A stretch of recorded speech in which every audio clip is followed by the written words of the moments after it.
everybody. I hope you enjoyed that music. I literally always play this music and then I start getting way too into it. If this is your first time here, this is Started Up Wednesday, basically a stream where I talk with startup founders about what they've built, basically their journey, and then also how they're leveraging GitHub a little bit. And this is a way to be able to inspire you all on how you can start your own startup journeys and also maybe try out their products as well. I see the chat is popping, so I'll say hi to a couple of people. Feel free to say where you're tuning in from because I'm just getting a lot of hellos. Like, what country are you from, or where are you at right now? Oh, someone said from Italy. Hey, hello. Ciao. I don't know how to say the rest of those words, but hello, everybody. Um, all right. So, just really quickly, just so people know a little bit about the GitHub for Startups program. This is basically a program that helps startups get accelerated. We give you GitHub for Enterprise for free for a year, about 20 seats. So if you're interested in looking into that, I would definitely encourage you to sign up. In addition to that, we have a group of people where they get resources and they even get a chance to be on something like this stream. But without further ado, I do want to introduce our guest today. His name is Matt Caulfield. I'll let him say more about himself, but I'm really excited to talk to him because as I was doing a little bit of research, I figured out we're living in the same city. Also, his company was acquired for $15 million, or no, sorry, he raised $15 million in a Series A, and then it was acquired by Cisco, which I'm like excited to learn about that journey and how that's happened. So, hi Matt, how are you doing? Hey, Roselle. Yeah, thanks for having me on. Yeah, I'm happy to have you on. Anything you want to like talk about yourself, about your journey, just so people get like a deeper insight into who you are. Yeah, happy to do an intro. Hey, everybody. My name is Matt Caulfield. I'm the founder and CEO of Oort. As Roselle said, I'm local here to Boston. We built our company here. It's global now. Works across 3 continents, which is like super exciting, although we only have 25 people. And yes, we are getting acquired by Cisco, which is a natural and exciting end to the startup journey. Thank you. I'm happy to offer advice for anybody who's just getting started, though, because I was in your shoes, 4 to 5 years ago, just putting, my first GitHub repository in place to host our website. That was my experience 4.5 years ago. Was putting our website there before we even had any sort of like alternative hosting on HubSpot or anything like that. Wow, that is super, super exciting that it was just 4 to 5 years ago that you were at that point. Okay, so tell us a little bit about what Oort is. Like, what does it do? Sure. Yeah. So we're a security company. So we sell a security product. It's a software as a service product. It runs on the cloud. And what it does is it helps companies, it's a B2B. So we sell to other companies and we help them protect their employees' identities and any other identities that they have from being taken over. And the reason why this is attractive for hackers and attackers is that if you can take over, imagine you're a developer and you work for a big company, which many startup people are, you probably have lots of access to code. You can check in code, you can check it out, you can read it, you can probably have access to your operational systems. This is all really dangerous. And so an attacker wants to take over your account. They want to somehow get your credentials. They want to bypass multi-factor authentication somehow. And once they're in, they're you. And so once they're you, they can check in malicious code. They can download your source code and sell it on the dark web. There's all kinds of things that can go wrong. And so the reason why Oort exists is really to protect all of these enterprise accounts, whether it's an employee or a contractor or a partner or a customer, to monitor and protect them from what's called account takeover. So there's a lot of things that Oort does, but at the end of the day, it's really simple. We just prevent accounts from being taken over. That is really great. Actually, I don't really see as many companies doing that. And I didn't even think about from the developer point of view how much they could take over. Oh Like yeah, they it's take over scary. my account, they got everything. Yes. Yeah, no, you can take down a whole company if you just take over the CTO, get the CTO's account, and your host. That's scary. Okay, so what inspired you to even create this? Because I'm always curious. Of course, this is an amazing idea. And anytime I talk to a startup founder, I'm like, wow, that's an amazing idea. How did you even come up with something like this? Sure. Good question. And this is like a huge learning. It's like we didn't start with this idea. And I feel like every company, any founder you talk to, and they're like, oh, we wound up being successful with the idea we started with, they're probably lying. Usually you start with an idea and then you go through some changes. And that's exactly what happened to us. We started with one idea, which was really about how do we help, it was still in security. How do we help employees get connected to applications that they need? But what we realized was that identity was really the true problem. It was what our customers were worried about. So by listening to potential customers, really listening, interviewing them, understanding their pain points, we were able to massage and pivot the focus of the company from more of that, hey, I need access to an app, to more, hey, a security team needs to monitor an identity to make sure it doesn't get taken over. And so came up with the general concept of wanting to build a security company, but the way that we got to the idea was not being too like married to the solution that we were considering. I forget who said it, but it's like, don't fall in love with your solution, fall in love with your customer and the problems that they need to solve. I love that. Like, don't fall in love with the solution, fall Yeah. in love with the yeah. That's actually really important because you the whole point is not necessarily like just your vision. You want people to be able to use it and get value from it. So listening to where they want it to go is important. I'm sure there's like balance between where you want it to go and where the customer wants it to go because you don't want to lean too heavily on the customer, right? No, yeah, it's like the old Henry Ford quote. You ask the customer what they want, they say a faster horse. Like that's also true. You can't just ask people what they want because they're going to mislead you. But if you ask them what problems they solving, like why are they solving those? Why is that important to them? And then you, as the startup leader, you're the one who has the vision to imagine a totally new approach to maybe solving a problem that's been around forever, but with a new technology or a new business model. There's lots of ways to innovate that aren't just, a slightly better widget. Yeah, yeah, no, that's totally fair. And then my last question before we jump into the demo is Okay. how did you come up with this name? Or Oort. Yeah, yeah, yeah. So Oort is named after the Oort cloud. And so it's kind of an analogy. So the Oort cloud, just step back, astronomy term, a term, not like a weather term. The Oort cloud is like the ring of kind of comets and asteroids that are orbiting the solar system outside the orbit of Pluto. So they're further out there than the heliosphere. It's like way out there. You almost get halfway to the next solar system just with the Oort cloud. It's huge. And it has millions, billions of these asteroids and comets, some of which we actually see. So some of which like come into the inner orbit of the solar system back out again every 2,000 years, like long period comets. Anyway, I'm rambling on. We're named Oort because you can think of a company the same way. You're surrounded by this swirling mass of employees and contractors and third-party accounts, any which one could just like get thrown off its trajectory and come, hurtling towards the earth. We think about protecting against identity attacks the same way. that's wait, I learned a lot of stuff. I did not know that about astronomy. That's so cool. I kind of want to look into that. And I love the meaning behind your name. I think it's so interesting how people come up with names. Like I talked to another company and they named their product after like a Moroccan name for mosaics. And it's Yeah. just I'm like, y'all are so creative. I love it. Okay. Thanks. Really quick before we jump into the demo, I do want to just address the comments we're getting. Like I think someone really loved what you said. Don't love your solution, love your customers and the problems they need to solve. Someone said, I'm loving this, excited to be here.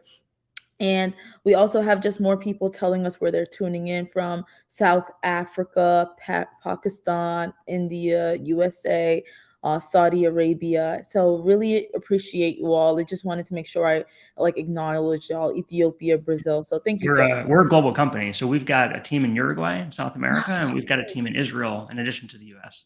That's amazing. But you're headquartered in Boston, but We're you're headquartered in Boston. global. Yeah. Awesome. Okay. Wow. All right. Let's jump into this demo so we can see how it works.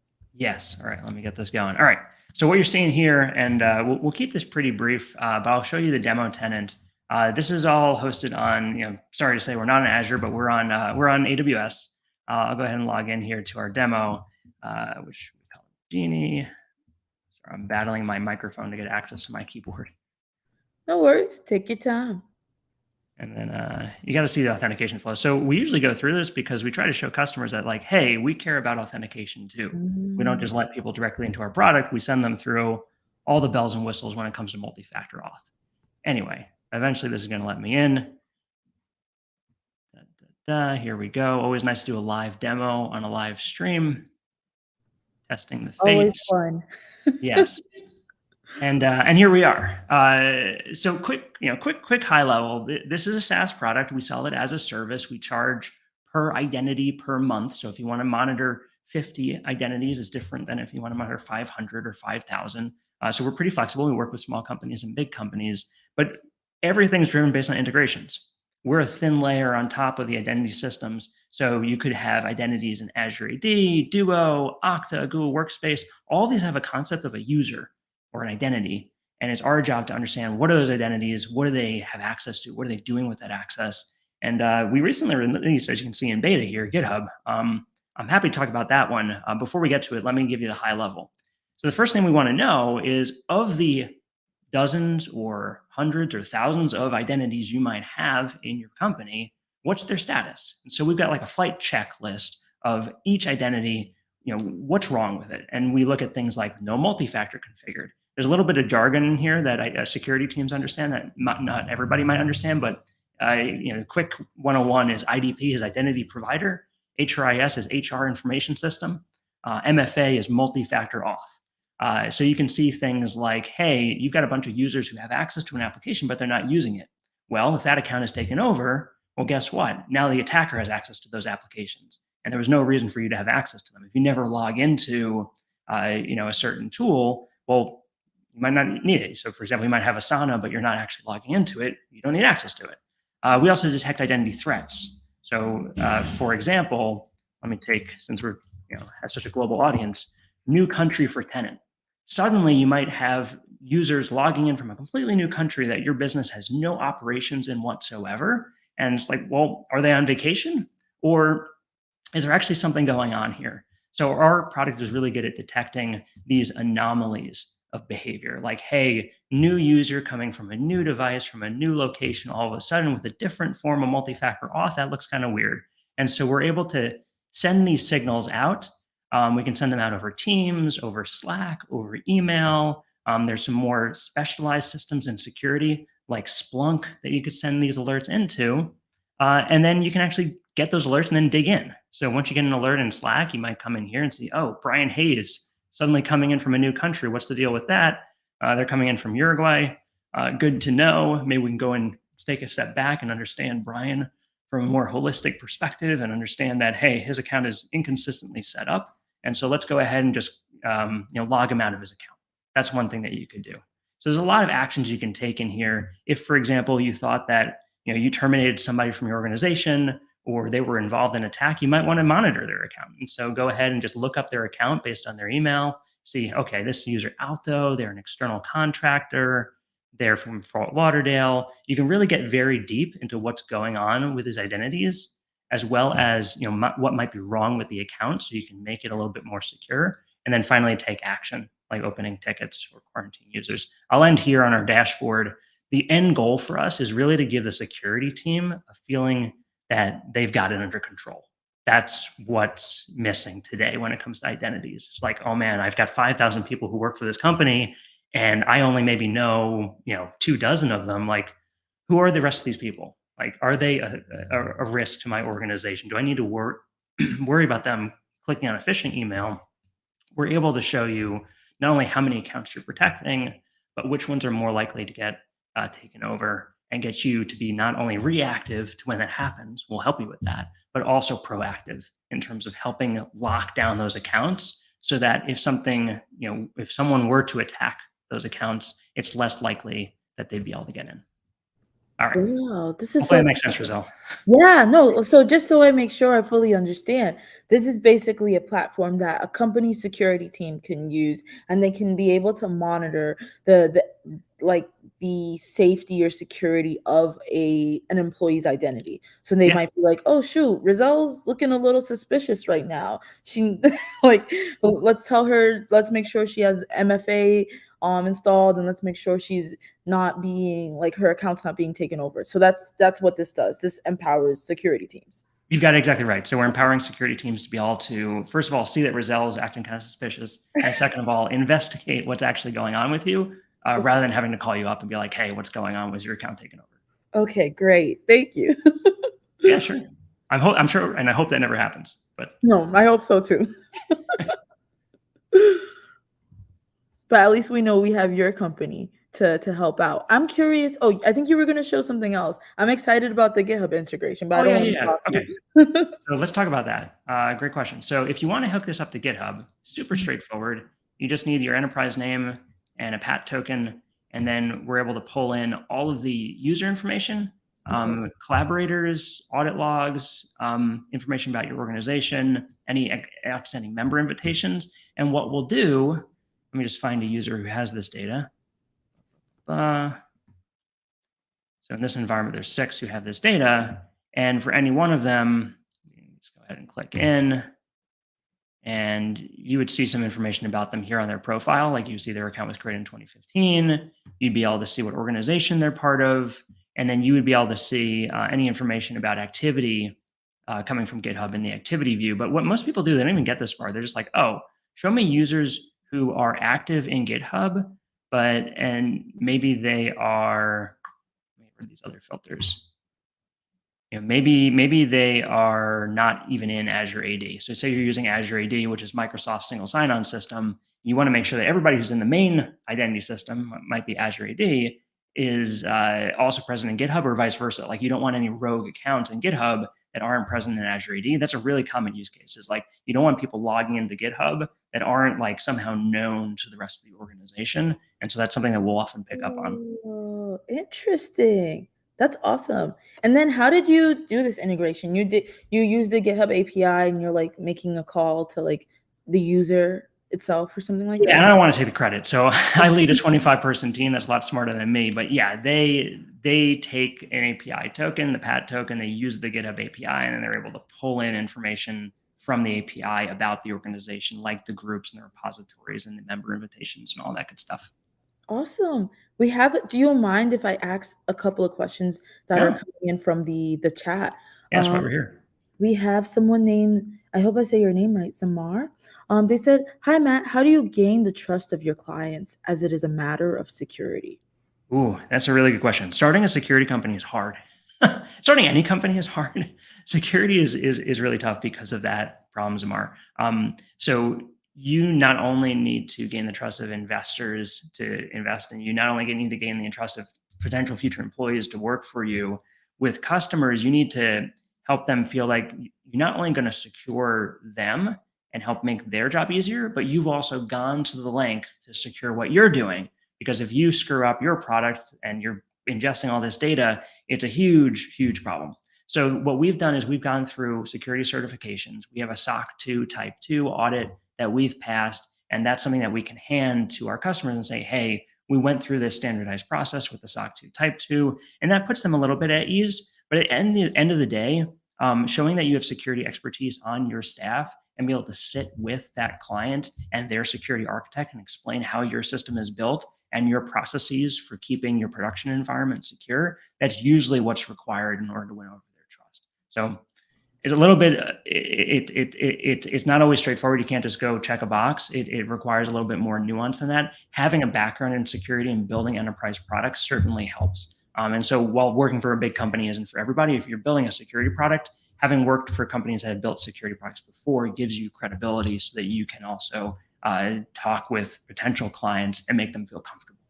And that's what helped you, because I think you were initially working at like maybe Cisco or Yeah, something. yeah, that's right. So I was at Cisco for about 10 years. My co-founder and CTO, Didi, he was at Cisco for a bit. He was also at RSA as their chief architect of identity. And so we bring this lineage of building enterprise and security products that are really very high grade, enterprise grade in terms of quality.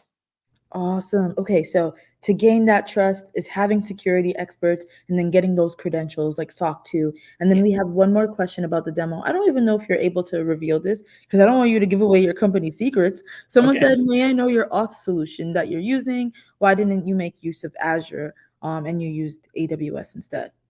Oh, that's a great question. Okay. Yes. So all good platforms, AWS and Azure. We went with AWS because the same reason why if someone asks you what programming language is best, the best answer is the programming language that you know, No, yeah. because you can get started quickly. And so the team that we had experience with AWS. It wasn't a knock on Azure AD versus AWS. And then you asked about authentication. This is something we took really seriously. At the time that we started building this a few years ago, we went with Auth0 as the customer IAM system. That helped us get started really quickly. And so when I went through that login flow that you saw when we were just logging in, that's all Auth0 in the background, which is an Okta product. Awesome. I recognized it, and we use that at GitHub actually. Okay, are you okay if we switch into more of like the startup experience for you, Yeah, right? Okay, totally. awesome. Let's do it. Talk. I even seen a really good question that came in. I started to save it for like later. But my question to you is like, you were an engineer at and then you became a CEO. I was an engineer, then became a developer advocate. And I'm just curious, like, what skills did you feel? Because I'm like, if I became a CEO today, I do not know how I would do it. What skills do you feel that you needed to like strengthen or acquire to run a company? And how did you even get those skills? Was it just you just like learned through fire? Like you just jumped into the deep zone? Yeah. So, Roselle, first of all, like you have one of the most important skills for a CEO, communication. True. So Oh, true. Okay.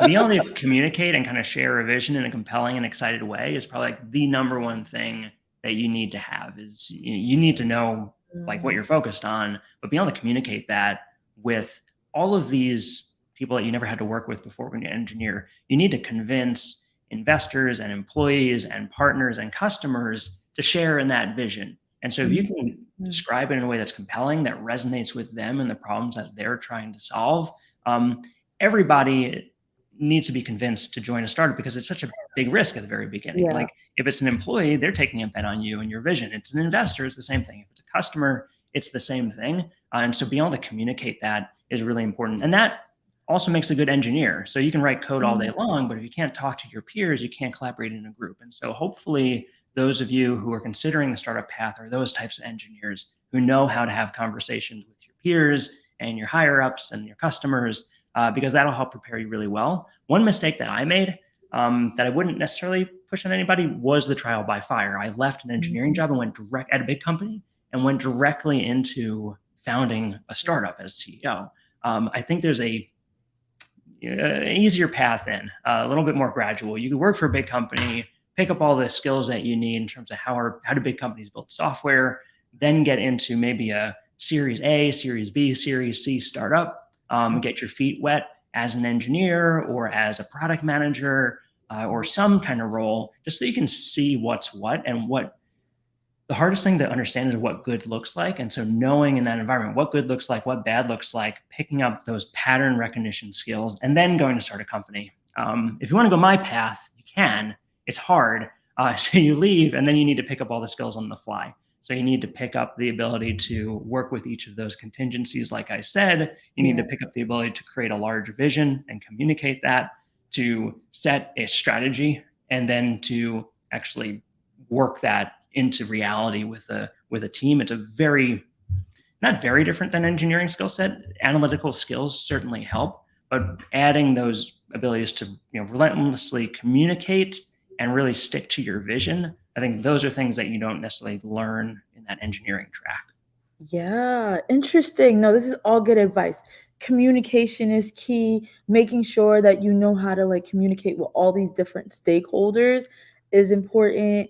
And I think even it slipped my mind some of the stuff he said, but like it sounds like oh, strategy sounded like another one.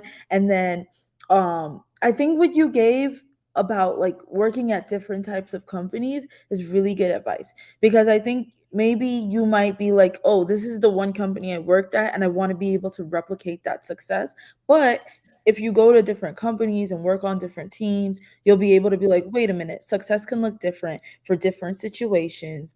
And here's how like a product manager works and what they will need from me versus here's how an engineer will work. So I love that advice.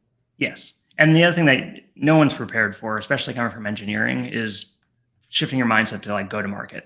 So there's Mhm. usually phases of the company where you're first focused on building the idea and the product, and then you switch into kind of this initial customer acquisition, which you can do, but then switching over into scaling that up into like, go to market. That's where at least I've had to shift from learning things myself to being able to hire the right people. So if you set the right vision, then you need to shift into how do I hire people who can execute on that, who are maybe better at marketing and sales than I'll ever be, but you're able to win them over with your unique communication skills. I feel like if I was ever a CEO, that's where I would struggle. Because I'm Yeah, like, that's I would rather do it myself. I don't know. yeah, it's worth doing everything yourself to start. I learned that the hard way too. Is just like you can't go and hire for a job you've never done. You need to have just kind of struggled with something and gotten to the point of like, I can't do this anymore. I need somebody who's done it before, but you've seen why it's so hard and what you're hiring for, like what the criteria are for a great salesperson or a great marketer or a great product manager. If you just walk a day in their shoes, it makes it easier for you to find the right person to fill those shoes. Awesome. No, that's really good advice.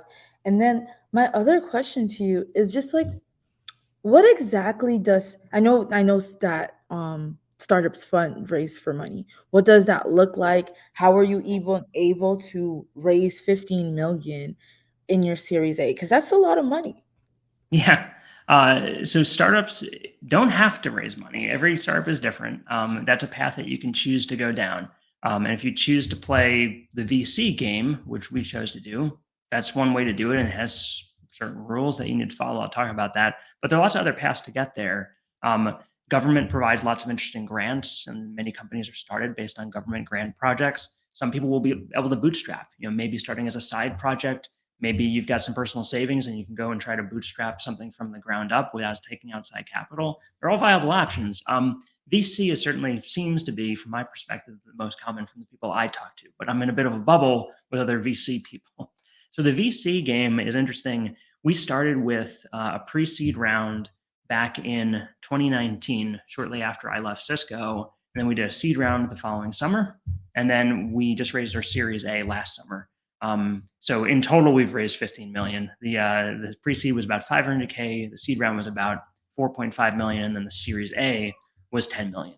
And so each round gets a little bit bigger, and every round, the names don't really matter as much anymore. They've changed. Like the meaning of an A round has changed a lot over the past 20 years, even over the past 5 years. But it goes from kind of pre-product, pre-revenue to you maybe have a product, but you're pre-revenue or early revenue, to you have a product and revenue and early adopter customers. And then from there, it's really about scaling that up and trying to repeat it, which is where Series B and Series C come in. Eventually, you add new products to the portfolio around Series C, Series D, depending on what you're trying to do in your go-to-market. That's generally how I think about it. But then, yeah, you need to, once you start on that VC path, I think there are a lot of expectations from your investors about continuing on that path to a natural conclusion, whether that's an IPO or whether that's a strategic acquisition. Gotcha. So investors are gonna want you to like take some kind of direction. They it makes sense because they're putting their money into that. Yeah, they want to get their money back someday somehow. So they're looking for liquidity. Yes, that makes a lot of sense. And then, okay, and congrats on your currently being acquired by Cisco, right? Like I Yes. found the article. That's super exciting. Um, how does that happen? How do you go about being acquired? Any tips and tricks for other people who are listening in and they want to do their own startup and get acquired one day? Sure. Yeah. So never start a company because you want to get acquired. I think that's one possible outcome. Start it because you've got a mission and you want to realize that mission. That's important. However, always have an exit strategy. You always want to understand, like, end of the road, where does this go? Am I comfortable doing this for the next 20 years of my life? Do I expect to get this, get out of this, in a few years through a small acquisition? Can I get out of it in 7 years through a medium-sized acquisition? Whatever it is, kind of have a frame of mind about what an exit should look like. I wouldn't say we planned for a specific exit when we started the company, but we planned for what I will call optionality, which is at every step of the way, you want to have the option. And so we built not only relationships with investors, which are super important, and investors are some of the best people to give advice, especially early on when you're first starting off, because they've seen so many companies before. But we also made a point to build relationships with big companies, specifically strategic companies in the same space that we were in. And so for us, we think about all the big companies in identity that includes Cisco and Microsoft and Okta and Google, and started building these relationships, not for the purpose of getting acquired. It was more of the purpose of building better integrations and building joint go-to-markets with them. However, naturally, you'll start having conversations with their corporate development teams, which want to understand how much value are you jointly creating together, because they want to understand ways that they can, leverage that technology, whether that means partnering with you, reselling your tech, or even acquiring what you're doing. That's really good advice. So get close to investors, but also get close to big companies. I think that's really interesting because maybe some people might think of these big companies who are in the same space as them as competitors, but you can think of them as partners instead, or like competitive partners. Yeah, I always assume good intentions. And like, Yeah. I try to see any company that's trying to do the same thing that we're doing, whether a big company or a small company, it's validation that we're on the right path. Because if you're out there doing something and it's just like crickets and nobody else is even coming close to what you're doing, you might be onto something totally radically new and exciting, but more likely you're doing something that nobody else is working on because there's no market for it. And so Mm, because these other companies are picking up on, for us, there's this category called identity threat detection. That's mhm. part of it. But seeing companies like Microsoft talking about this and other big companies like Okta and the rest talking about identity threat detection is awesome validation for what we're doing, and helps us hone in on who we should be partnering more closely with. And you think about the market, well, maybe there's a market leader, and then Yeah. maybe there's a second or a third. Can you partner with number two or number three, the underdog, to help them get a head up over the current market leader? They're always going to be looking for ways to get a leg up over the current market leader. That makes a lot of sense. Okay, we have some interesting questions in the chat that I want to highlight because, like, people are asking some great stuff. Well, first, I'll say hi to a couple people. Learner0418 always tunes in, so really excited about that. And um, let me just double check some of the questions. Or I guess one person said funding's always tricky. Sometimes it changes the project trajectory when money is pumped because they need the money back, and that is bad. Okay, yeah. Good point. One person's question here says, "How many times did you think of quitting?" It's a tough question, but I think it's fair. Most startups resolve to quitting during challenging times.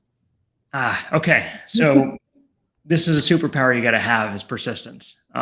Even in the bleakest of days, like eternal optimism with a little bit of pragmatism and persistence go a long way. I was having coffee with one of our advisors like 4 years ago, and I still remember to this day so clearly. And he was like, Matt, no matter what you do, if you just keep going, you're going to build a great company.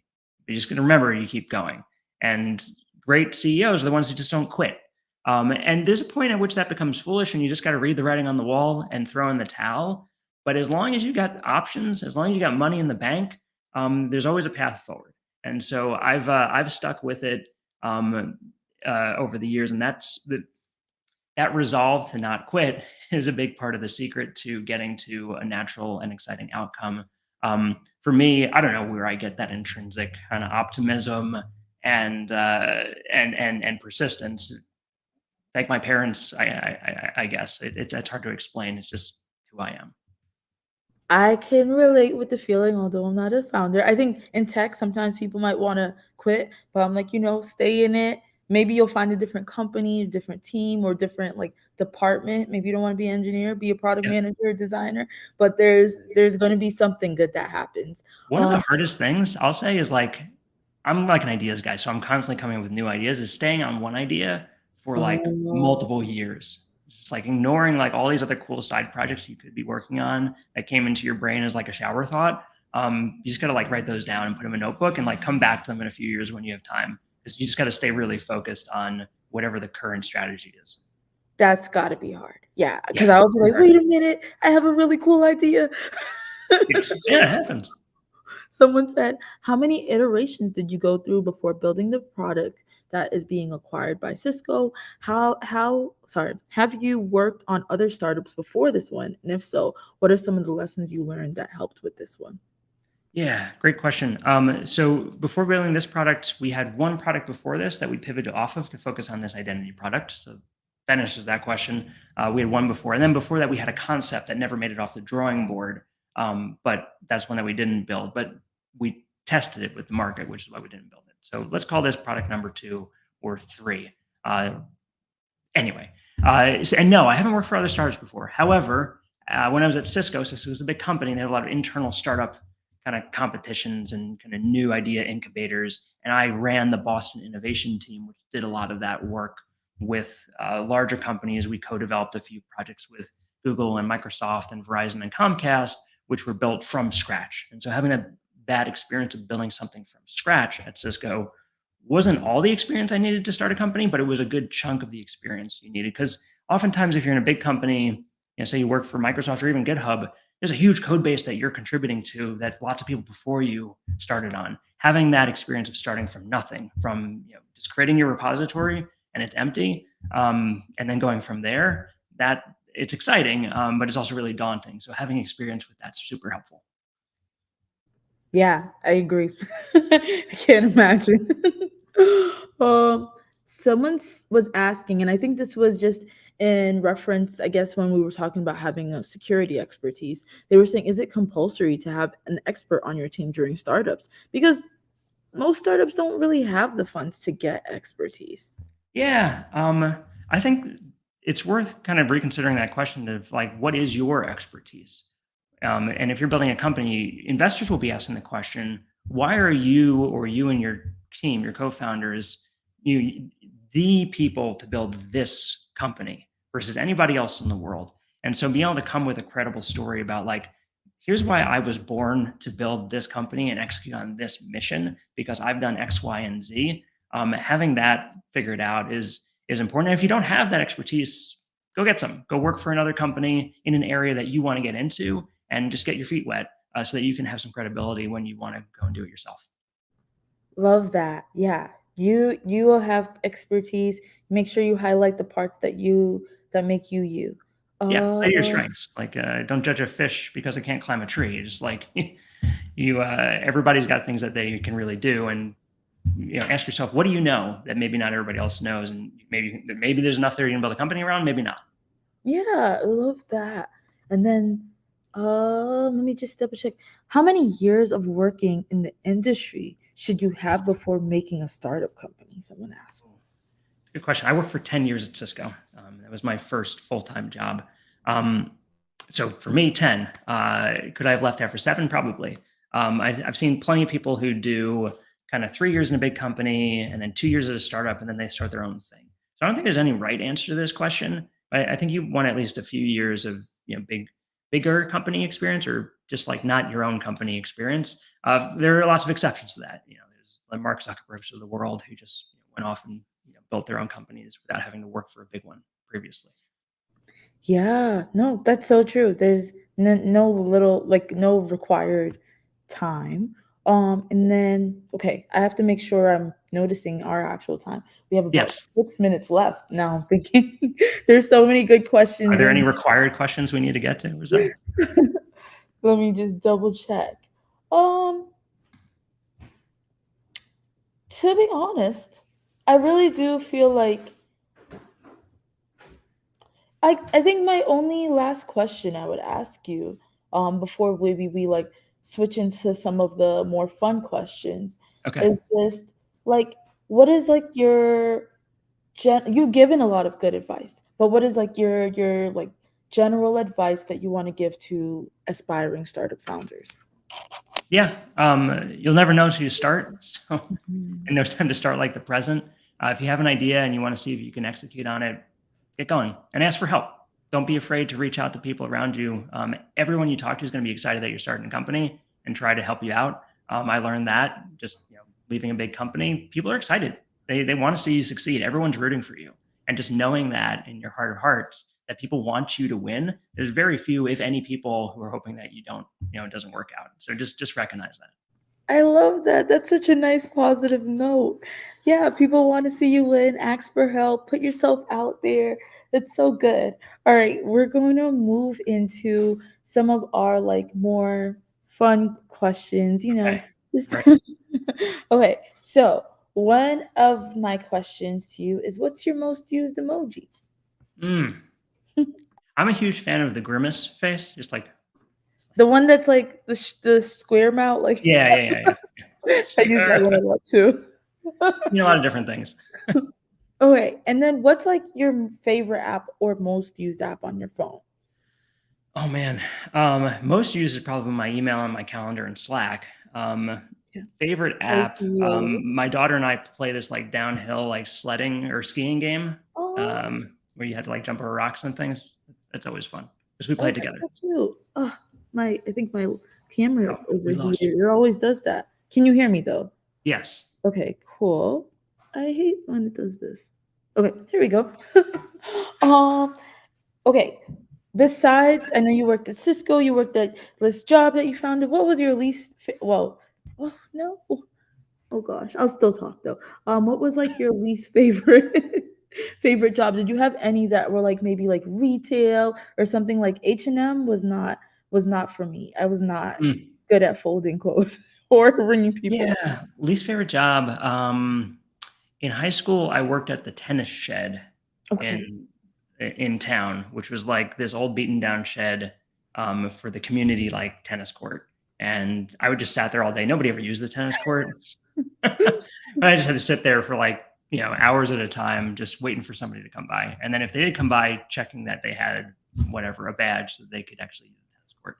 So not very exciting. It was kind of boring. Read a lot of books that summer, but the software engineering thing was definitely more interesting.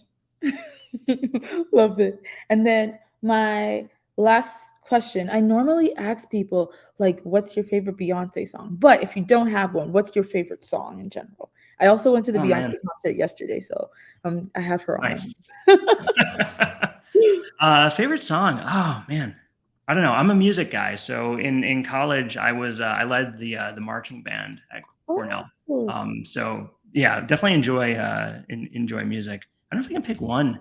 Like I'm a huge like Breakfast in America maybe really okay. good, That's a good one. or Bohemian Rhapsody like Yeah. somewhere in there. Okay, music taste. It's And then more great. lately, like I talked about my daughter. Yeah, I've got a 9-year-old and 11-year-old. My daughter's like really into flowers right now. Miley Okay. Cyrus, it's a good one. Oh, yes. I love that song actually. At first I thought you were talking about the actual flowers, but Oh, yes, no, yeah, yeah, I yeah. Like I love can that buy song. myself flowers. Yeah, that one. Yeah, I like that song a lot. It's an empowering song. Yes, yeah, she loves it. Awesome. Well, this was now we're at like the very last minute. I want to say to everyone, this was a great conversation. Thank you so much for all like the questions and comments that you put in the chat. Sorry I couldn't get to all of them, and sorry my camera keeps turning off. So annoying. But also thank you so much, Matt, as well, for sharing your time and your expertise with us. This was really insightful. I know I didn't get to everyone's questions, but I hope that we'll have another started up Wednesday next Wednesday, so definitely tune in at 2 p.m. ET. Also, I do want to let y'all know if you're interested in joining the GitHub for Startups program. Again, my camera, that's all right. Go ahead to github.com/enterprise/startups, and here you'll be able to eligible startups will be able to receive 20 seats for GitHub Enterprise for free for 12 months, and also some tailored guidance in setting up your startup. And last thing I want to show y'all is make sure you check out the product for Oort at oort.io. That's oort.io. And I think that's it for me. Bye, everyone. Have a great rest of your Wednesday.